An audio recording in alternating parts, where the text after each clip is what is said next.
Salut, je m'appelle Christelle, ici de la chaîne Académie de la Nouvelle Conscience. Alors, j'ai fait une petite vidéo aujourd'hui pour rebondir sur le commentaire de Emmanuel sur ma dernière vidéo qui présentait des symptômes relatifs à l'utilisation des programmes de la fleur de l'unité. Notamment sur ma maman et ma belle-sœur. Donc c'était une expérience de l'instant, puis j'ai voulu la partager parce que je trouve ça tout le temps extraordinaire de mon point de vue. Voilà. Et pour expliquer aussi à celles et ceux qui utilisent, voilà, il y a nombreux symptômes dans l'utilisation de cette géométrie unifiée sous forme de programme de géométrie en mouvement. Et donc, Emmanuel fait un commentaire Alors, je ne l'ai pas sous les yeux le commentaire, donc je m'excuse d'avance, Emmanuel. Peut-être je ne vais pas relater parfaitement ce que tu as exprimé, mais je vais partager ce que moi j'en ai, ce que j'ai gardé à l'esprit et comment je l'ai, entre guillemets, interprété. Donc du coup, le commentaire voulait dire en gros que à quoi bon utiliser, fabriquer des outils artificiels, des choses artificielles, alors que tout est là. La nature a pourvu à tout. Le commentaire c'était la nature a pourvu à tout. Pourquoi fabriquer des choses artificielles?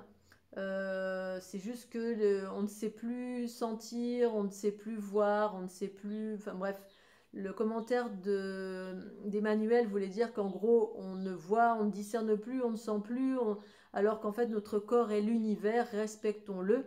Et à quoi bon Et puis après, c'était univers de pacotille ou univers authentique, quelque chose de ce genre. Tout est là, à quoi bon utiliser des choses artificielles. Donc, euh, du coup, l'idée, c'est que ce que j'en ai compris, Emmanuel, de ton commentaire, c'est que tu étais en train de dire que la fleur de l'unité était un outil artificiel. Je ne sais pas ce que tu entends par là. Euh, un outil artificiel, donc en fait, un peu comme des outils, un peu comme des béquilles. Pourquoi aller chercher ici et là, utiliser des outils, alors qu'en fait, tout est là et il suffit de se connecter à ce qui est déjà là. Alors en cela, Emmanuel, je te rejoins en totalité. Effectivement, tout est là. Nous sommes l'univers, toute chose est l'univers manifesté. Hein. Nous, chien, chat, Scooby-Doo, en fait, notre corps, tout ce qui est, en fait, eh ben, est l'univers manifesté. Il suffit de voir, de toucher, d'observer. Mais justement, il suffit. Mais c'est pas le cas de tous. C'est-à-dire, sinon, il y aurait la paix sur la planète Terre si tout le monde savait qu'on était l'univers manifesté. Et après, il y a univers et univers, hein, tout dépend ce qu'on entend par univers. Pour moi, en fait, en qualité de qui je suis et ce que je partage, en qualité entre guillemets d'enseignante, autoproclamée enseignante, c'est-à-dire pour moi un enseignant c'est quelqu'un qui partage son expérience et à qui veut bien l'entendre sans dogme en fait, c'est-à-dire on ne cherche pas à convaincre qui que ce soit. En revanche, j'ai fait une expérience de mon point de vue qui est extraordinaire et cette expérience s'appelle la fleur de l'unité. Et en écoutant mon expérience, sans avoir rien planifié de rien du tout, pour autant effectivement j'avais une mission de vie vraisemblablement, celle de m'éveiller et d'en être là où j'en suis aujourd'hui, et rien n'est terminé. Eh bien, c'était d'incarner justement la fleur de l'unité qui est devenue un outil évolutif pour aider celles et ceux qui veulent se déployer pour leur permettre de voir qu'ils sont l'univers à manifester. C'est-à-dire de se rendre compte qu'on est la source pure amour incarné et en cela devenir des êtres harmonieux, heureux, pleinement conscients, accomplis, croquer la vie à pleines dents, mais tout ça dans un prisme d'harmonie. Au-delà de cela, c'est déployer ses potentiels, c'est passer une autre étape de l'évolution du chaos vers l'harmonie, de la dualité vers l'unité. Et que dans ce contexte, comme moi j'ai vécu cette expérience, alors un genre d'expérience parmi des milliards d'expériences, mais une expérience suffisamment extraordinaire qui m'a propulsée à vouloir partager celle-ci. C'est-à-dire à la base je suis une artiste, je suis quelqu'un qui du coup a dessiné ce que j'ai perçu, la fleur de l'unité étant une géométrie unifiée. Au-delà d'un beau dessin, c'est littéralement une géométrie que j'ai observée en moi, c'est-à-dire je me suis vue moi-même en qualité de géométrie. Au-delà de cette géométrie, ça fait 10 ans que j'exprime en fait que c'est tout simplement la structure, c'est la prochaine étape de l'évolution, c'est-à-dire que cette géométrie, c'est ce qui sous-tend la vie, c'est notre structure énergétique, c'est effectivement l'univers qui nous compose, hein, cette structure énergétique qui nous compose au-delà du corps, sauf qu'il y a structure énergétique duelle et structure énergétique unifiée. Dualité, ben, on est tout le temps dans les schémas de la souffrance, et l'unité, on recouvre l'amour en soi, on retrouve l'amour, la connaissance et une multitude de choses qui fait qu'on va vivre une vie, on vit une vie beaucoup plus harmonieuse, beaucoup plus équilibrée. En fait, on est en train d'évoluer.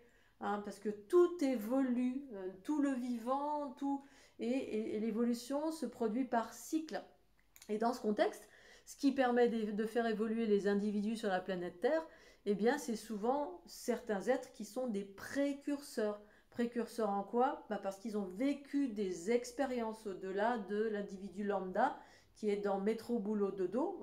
On peut être pleinement heureux dans le métro boulot dodo, mais pour celles et ceux qui veulent aller plus loin, eh bien effectivement, plus loin dans le sens vivre l'unité qui implique une multitude de choses, en tout cas pour moi, des processus très précis.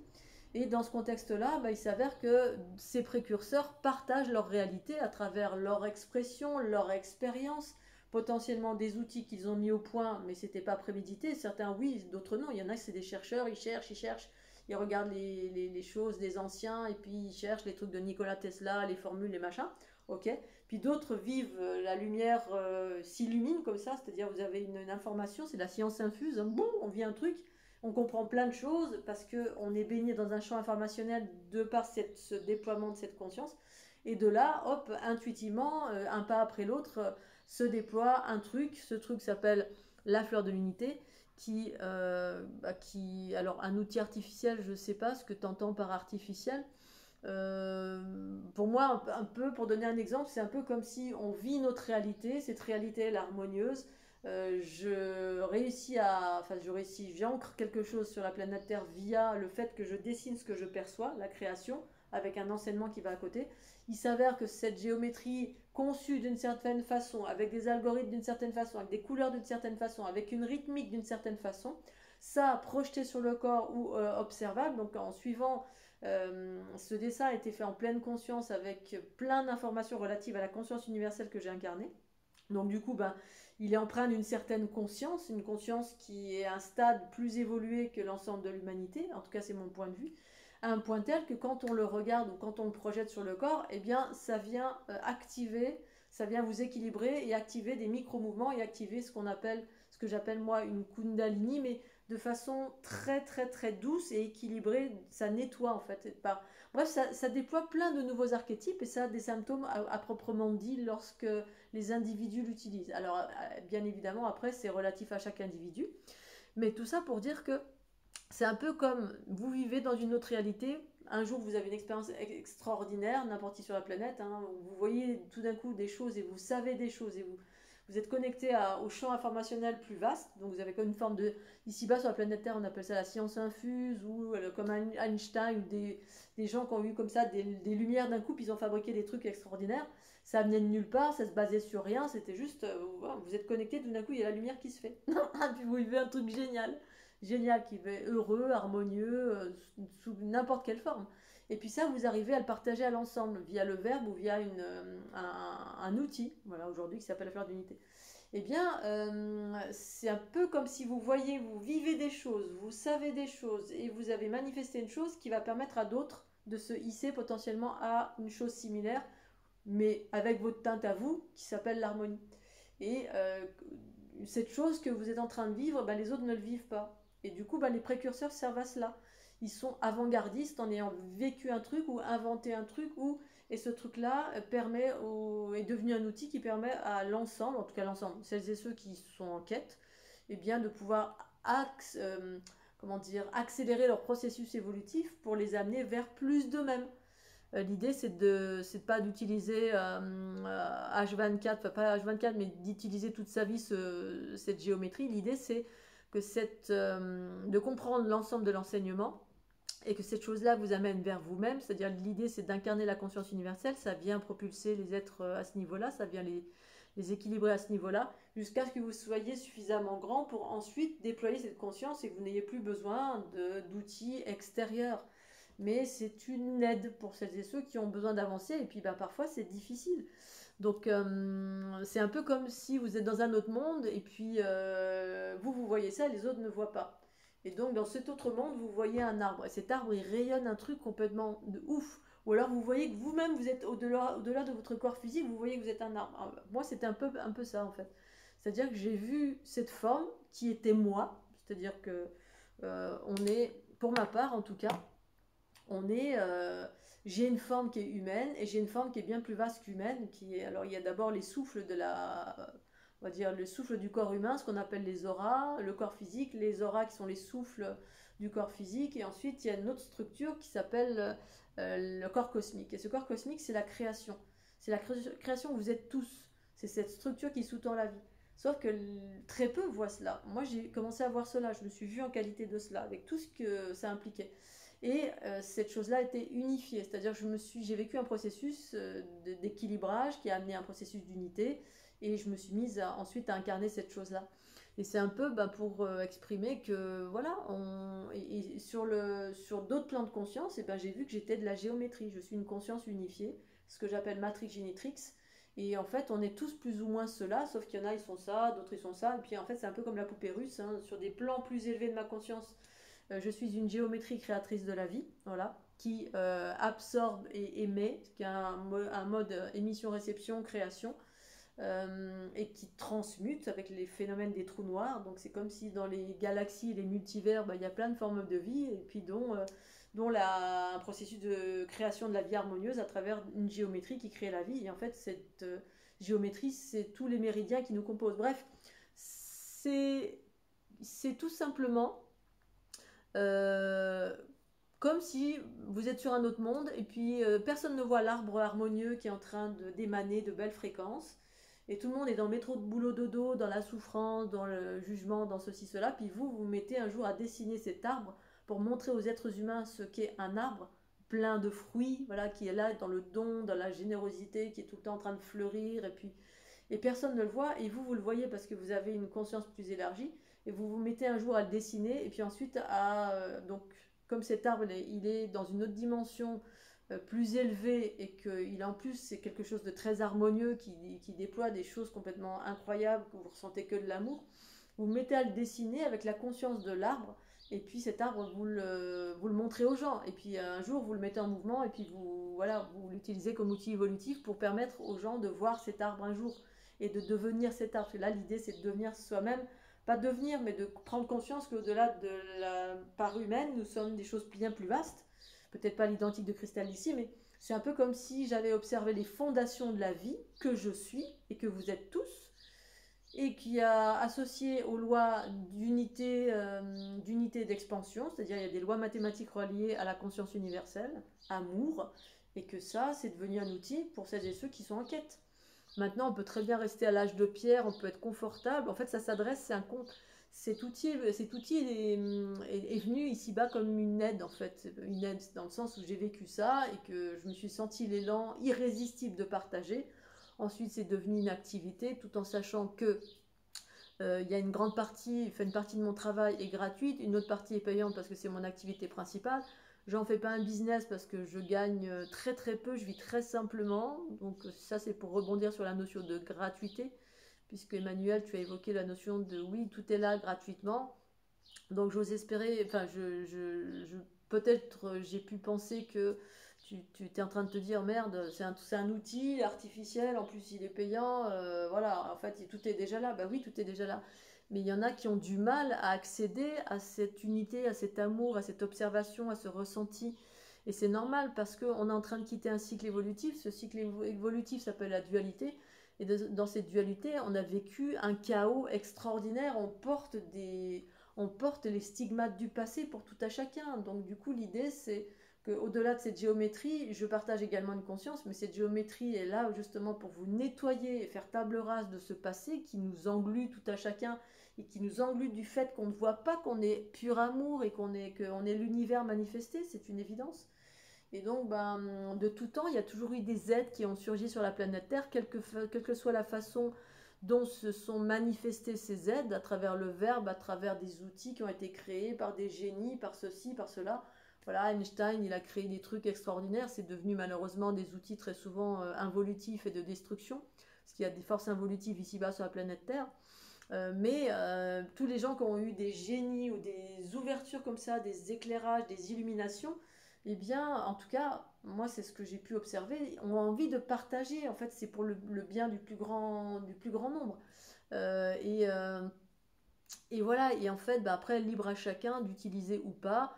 Il y a une partie, que je le répète une fois encore, dans tout mon travail, si tu ne connais pas Emmanuel, j'essaie de faire en sorte que ce soit équitable. Équitable dans le sens où il y a une partie, bien évidemment, qui est offerte, qui est alors, en prix libre, en prix fixe, en prix libre et en gratuit. Parce que justement, j'en ai fait une activité.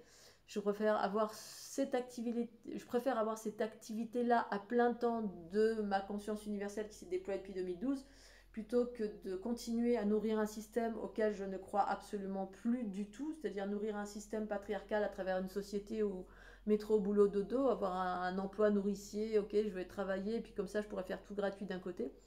Moi, c'est pas mon cas, j'ai plus envie de ça du tout. J'essaie effectivement de gagner un peu d'argent avec mon activité, notamment les soins, et une partie des fleurs de l'unité. Et quand je suis confrontée, par exemple, pas confrontée, mais lorsqu'il y a des gens qui viennent vers moi et qui n'ont pas du tout d'argent, bah, j'offre avec grand plaisir. Celles et ceux qui me connaissent, vous savez, en fait, ben voilà, non seulement j'offre beaucoup de temps quand je fais des soins, une partie de mon travail est en temps libre et conscient, une partie de mon travail est gratuit. Quand les gens ne peuvent vraiment pas, j'essaie d'aider. En fait, ma vocation première, c'est d'aider un maximum. Et je pense qu'à juste titre, j'ai le droit, avec le fruit de mon travail, ben, de récupérer un peu d'argent, un tant soit peu, pour pouvoir vivre comme vous, comme toi, Emmanuel. J'imagine que tu travailles, que tous les êtres sur la planète travaillent un tant soit peu pour ben, pouvoir manger, pouvoir se loger, pouvoir payer son essence.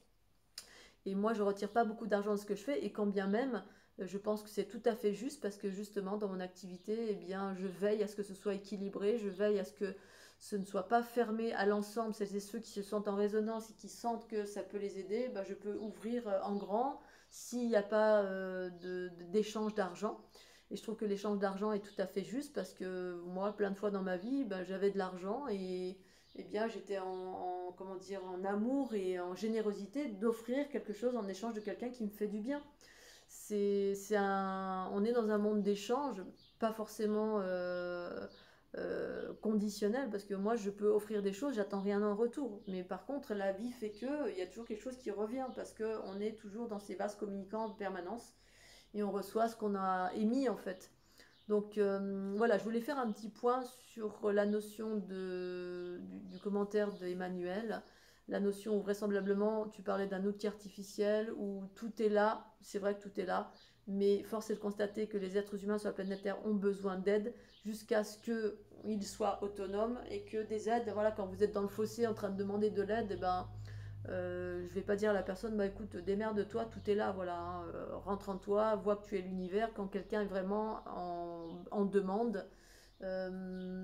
Voilà, donc les aides sont là pour ça, qu'elles soient émotionnelles, qu'elles soient à travers des outils, qu'elles soient à travers des livres, qu'elles soient à travers des personnes. Avant, on faisait quoi? Il y avait beaucoup de livres, des enseignants en Inde et puis des livres aussi, et on achetait des livres. Maintenant, gratitude, il y a YouTube où il y a plein d'enseignants qui vous partagent plein d'astuces, plein de trucs gratuitement. Donc je trouve que c'est énorme l'évolution qui a eu lieu ici-bas sur la planète Terre en termes de partage de conscience, et ce gratuitement.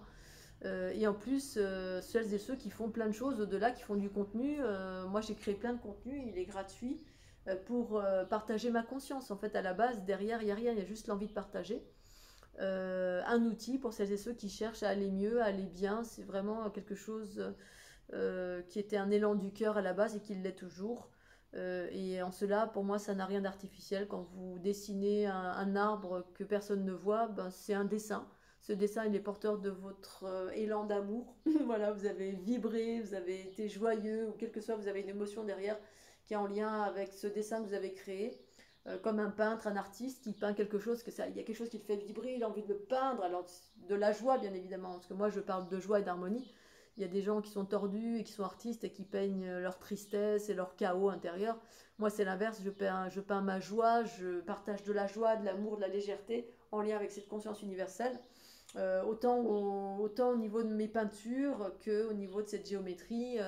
qui n'est pas qu'un beau dessin, mais qui est la représentation de l'univers justement, mais de l'univers en version harmonieuse, parce que on est en plein processus évolutif, et justement ce processus montre comment s'articule l'univers quand il se déploie, qu'on passe du stade de la dualité au stade de l'unité.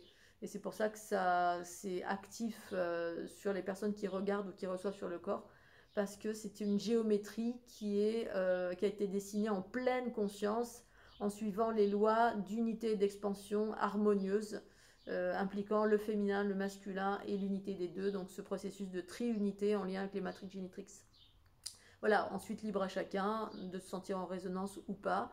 Et si toi, Emmanuel, tu es déjà illuminé, tu es déjà dans la pleine conscience de sentir et voir et savoir, et que tu es heureux avec ça, bah c'est super, tant mieux pour toi.